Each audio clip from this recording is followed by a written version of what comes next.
हम कहते हैं हमें कोई हिप्नोटाइज करके दिखाए, लेकिन वही चीज आप पूर्णिमा पे करिए, वही चीज आप त्रयोदशी पे करिए, तो क्या होगा उससे? धन बढ़ेगा। अच्छा, पूजा बहुत ज्यादा आपके जीवन के अंदर डिसिप्लिन मानती है। अगर 7 बार पढ़िए ना तो 7 बार ही पढ़िए, 3 पर नहीं आ सकते आप। अगर 3 बार पढ़ी है और कल मैं 3 बार पे कंटिन्यू रखूं, वो सही है? वो सही है। आप 3 से 5 पर आइए, 5 से 7 पर जाइए, कम पे नहीं आ सकते।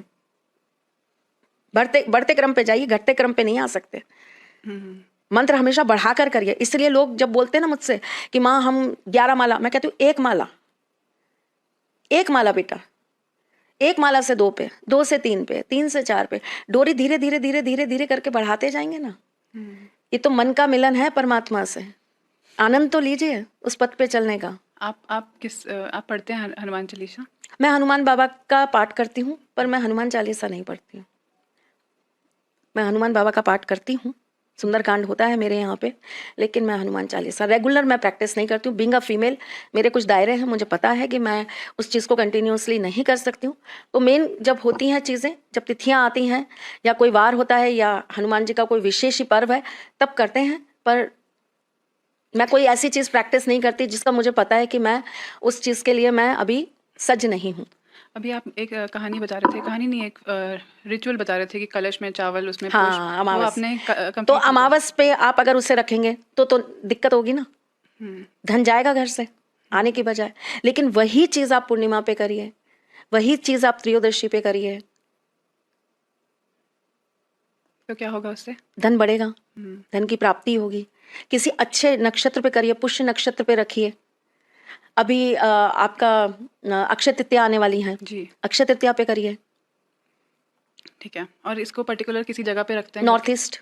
अब आपने इसको उठा के साउथ वेस्ट में रख दिया, फिर क्या होगा? गड़बड़ हो जाएगी। आपने उठा के इसको साउथ में रख दिया, वेस्ट में रख दिया, नॉर्थ वेस्ट में रख दिया, अच्छा। तो गड़बड़ हो जाएगी। तो देखिए हर चीज का ना अपना एक तरीका है।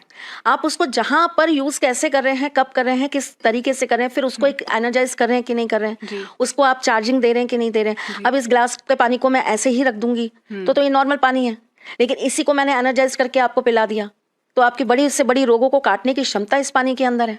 अब इसी से मेरे को याद आया, अभी हम एक न्यूज़ पढ़ रहे थे जिसमें एक बाइक पे आया कोई इंसान, उसको कोई चिट्ठी दी, उसने चिट्ठी पढ़ी और चिट्ठी पढ़ते ही उसने अपना जितना भी सामान था, मोबाइल, वॉलेट, चेन, और वो उसके हिप्नोटाइज्ड हो गया, हाथ में करा और वो लेके चला गया।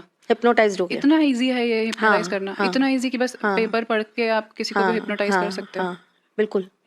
अगर आपका अपना ऑरा स्ट्रांग नहीं है तो, अगर आपके अपने प्रैक्टिसेस स्ट्रांग नहीं है तो, कौन आता है ऐसे लोगों के उस घेरे में जिनका राहु उनको पीड़ित करता है?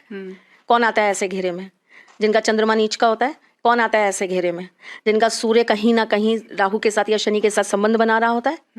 कौन आता है ऐसे घेरे में जिसकी कुंडली में गुरु चंडाल दोष होता है? कौन आता है ऐसे घेरों में जिनके ऊपर काल अनंत नामक काल सर्पयोग चल रहा होता है? 12 तरह के काल सर्पयोग होते हैं, अनंत नामक काल सर्पयोग चल रहा होता है। उसमें भी अगर आप पर्टिकुलरली 42 से लेके 48 की एज तक चल रहे हैं तो आप पे प्रभाव ज्यादा दिखाई देगा। तो हर चीज की गणना है, हर चीज की कैलकुलेशन है। आप उस कैलकुलेशन पे कितना खरे उतर रहे हैं तो ही तो आप उस गिरफ्त में आएंगे। ये तो हमारी खुद की फैमिली हम में कहते भी हैं हुआ हमें हुआ कोई है। हिप्नोटाइज करके दिखाए। आपने किसी को हिप्नोटाइज करा है? कभी नहीं। पर हिप्नोटाइज मैं खुद ही हिप्नोटाइज हूँ एक के आगे। कौन? मैं क्या किसके आगे हिप्नोटाइज होंगी बताइए? मैं अपने ठाकुर जी के आगे खुद ही हिप्नोटाइज हूँ। उनमें है इतनी ताकत, वो कर सकते हैं किसी को भी हिप्नोटाइज।